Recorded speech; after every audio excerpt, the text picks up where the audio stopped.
This is a big misunderstanding. You've got to believe me. Listen, I am telling you. You better listen to me, SpongeBob. You hate Vivziepop, don't you?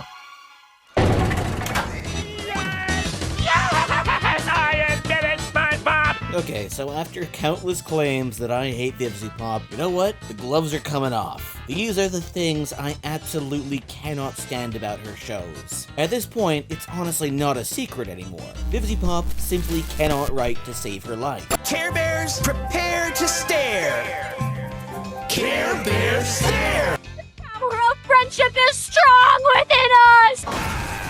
And I don't mean that as a casual internet hater comment. I mean structurally, fundamentally, at the level where dialogue, pacing, and character motivations are supposed to function. Her shows operate on the same wavelength as the worst late career films from Tim Burton. Projects where the writing is embarrassing, where creative liberties are just genuinely questionable. But hey, some of the designs look kinda cool, so people give it a pass. At least those who buy trashy shirts like this at Hot Topic. That's the exact energy surrounding all of Vivziepop shows, because actually listening to these characters talk often feels like torturing yourself through some of the worst dialogue put to screen. Yes, the swearing is part of it. That's a very common critique, and I'm guilty of bringing it out any chance I get as a knock at Vivziepop. He's already dead! But there's a far deeper issue at hand. It's Vivziepop's complete and total lack of nuance. Conversations don't even reveal anything about the characters. They just shout personality traits at maximum volume. And while yes, you could say it's not entirely on her for the writing, as she definitely has other people write with her, she is the one who creatively drives every decision in the shows that she produces. And once you start to notice how she infects just about every show she works on, everything starts to fall apart. Undoubtedly, the poster child of her worst instincts is Charlie Morningstar. She comes across as painfully stupid in a way that feels like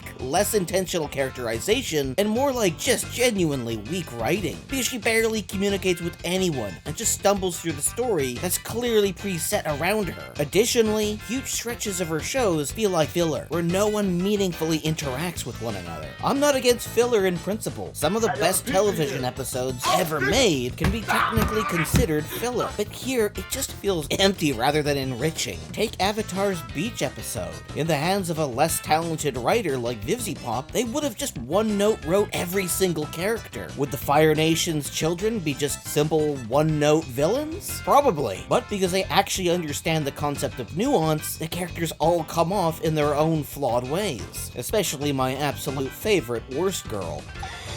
Okay, calm down. I didn't mean what I said.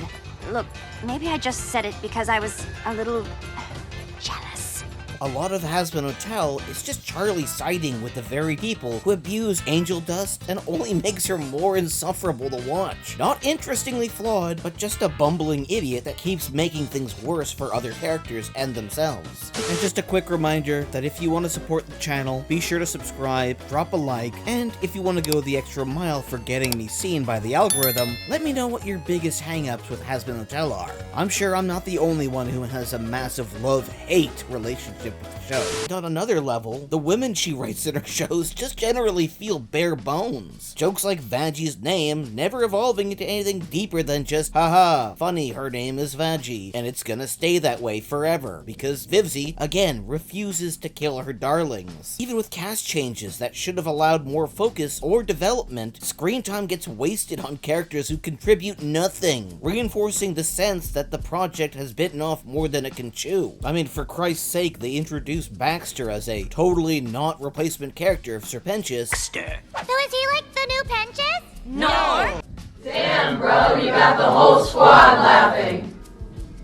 Only for him to turn out as, guess what, literally just Serpentius with a different coat of paint. All because he was a previously designed character from her earlier artworks. He's forcefully put into the show and adds absolutely nothing. He interacts at least once or twice with characters, and that's about it. What makes this especially frustrating is that there's an underlying artistic talent that is clearly there with her work. When she restrains herself in writing and in designs, things can actually be pretty well done. At the very heart part of Vivzie's show's issues is that you can tell she's insanely talented. She has tons of ideas that when singled out are genuinely pretty damn awesome. Heaven and hell, sinners and warring angels. That is cool as shit. But she needlessly complicates every detail in between, which makes her shows feel impossible to actually engage with outside of having headcanon for how certain characters act off screen. Because God forbid she actually put to screen any moment with a character interacting with one another. There's simply too much going on in her shows. And as I clued in, one of my biggest gripes is with the way she designs her characters. They're just flat out f***ing ugly. Every chance Viv gets, she makes her characters look garish and overly detailed, which is just flat out upsetting when you see she can actually draw human characters quite damn well. From Mrs. Mayberry to Serpentious. Hell, in my recent community post, people were genuinely gushing over how she drew American Dad characters. I am of those people as well. Viv can draw great character designs, but like everything she does, she feels the need to complicate and clutter everything with unneeded bloat. For every well-designed Luna, you have at least 10 other fucking Beelzebubs. Like, come on. What is this? One of her biggest structural flaws in writing is simple. Nothing meaningful progresses. Episodes are flashy, musical, and hyperactive, but narratively, they feel frozen in place. Conflicts reset, emotional beats loop, and characters insist they're changing without ever actually changing. Charlie repeatedly tries to get people on her side, people call her a fucking moron, and then through absolutely no screen time whatsoever, they side with her through the power of friendship, and then quickly move on to going back to doing exactly what they were doing before. It creates the sense that the show is just stretching out very little story across a lot of runtime, which is insane for me to say when one of the biggest complaints of her shows is that 8 episodes just isn't enough. However, each episode typically follows a character like Charlie doing something idiotic until it ruins things further. Next to nothing of actual weight happens, and while I'd normally say that 8 episodes that are 30 minutes are to blame, after watching A Night of the Seven Kingdoms, which is only 6 episodes with 30 minutes, it conveys far more in its brief runtime. A show that people complain they wish was longer, but in its brevity says all it needs to say without any padding. But with Vivzie's writing, short episodes feel mind-numbingly long because they're so poorly written. And what makes this even worse is that the implied backstories are often far more interesting than the actual plot we get. Take my favorite character I mentioned previously, Serpentious. Great human design that inspired tons of artists to draw him, clearly hints of history in his story, tons of fan intrigue, so you'd assume that Vivziepop would absolutely focus an entire episode emotionally on him, but instead that potential gets dumped so we can watch him awkwardly wander through heaven with almost no exploration of who he was or why his redemption matters at all. Heaven once again as well is reduced to a bunch of vapid gag characters because Viv again refuses to write anything with a hint of nuance. This episode genuinely made me ask, why didn't we get a full episode, you know, exploring his character and his motives? But no, the series constantly points towards depth, then refuses to go there in favor of the stupid V's versus Heaven plot. Then there's the cast bloat. Characters appear with dramatic framing, musical numbers, and celebrity voices, and then they absolutely contribute nothing to the story. I think the clearest example of this is the character tied to Fall Out Boy. They hyped him up with promotional videos, and what does he get? He shows up, gets treated like a joke. Really departed Dad. I really just wanted to say... Shut up, Abel. Adam didn't even fucking like you. I know.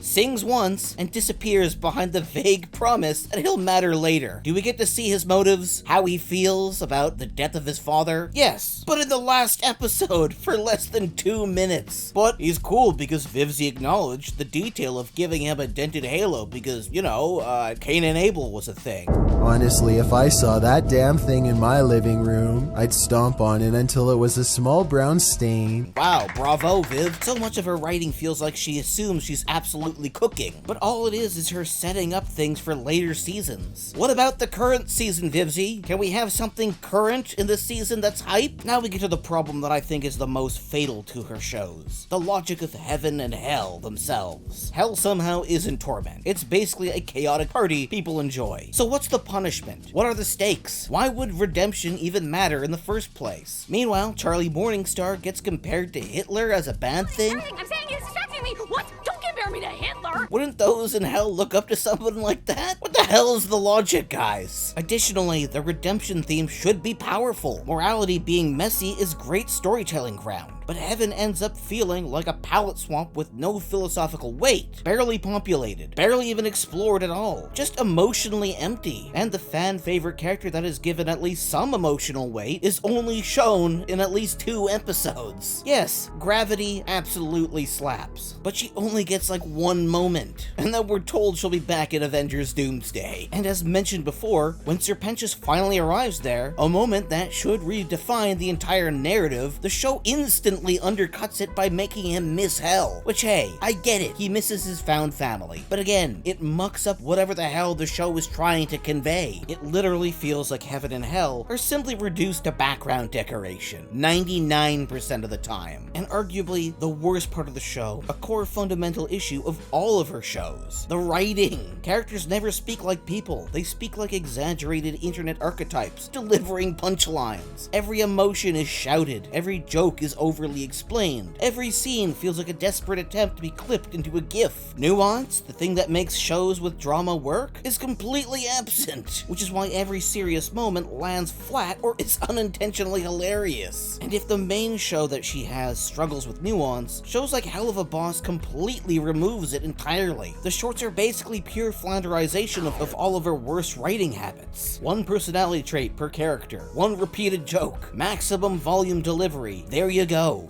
Ironically, this fucking GIF that has been produced from that episode has made me laugh even more than anything Vivzie has ever written. There's just about no weight to any of the writing she has for her characters. Take somebody like Alistair, who by every means should be my favorite character, but he just feels like a flat-out joke that's repeated over and over and over again. And even if he somehow ends up becoming more important in the next season, like she does with every character moment in her shows, it's too little too late. Here's the truth of the matter. Okay? If Hazbin Hotel were simply terrible, it wouldn't matter. What makes it painful is that you can see that there's a better show hiding inside of it. A version with real character depth, real moral tension, real emotional payoff. But instead of reaching that version, the series keeps choosing louder jokes, flatter drama, an endless setup with 0 delivery. At this point, we could almost assume that the next season is again just gonna be more setup for the last season. And with us being 2 seasons in, and several shorts online, it stops feeling like growing pains. It just feels intentional. It feels like this is as quote-unquote good as it gets and ever will get. And that's the real conclusion for me. Hazbin Hotel and Helluva Boss don't fail because of the budget, the animation, or even her ambition. It fails because the writing at its core isn't strong enough to support the ideas. And no amount of cool designs or flashy songs can fix that. That is all, guys. I will see you next week. I hope this rant was as cathartic as it was for you as it was for me.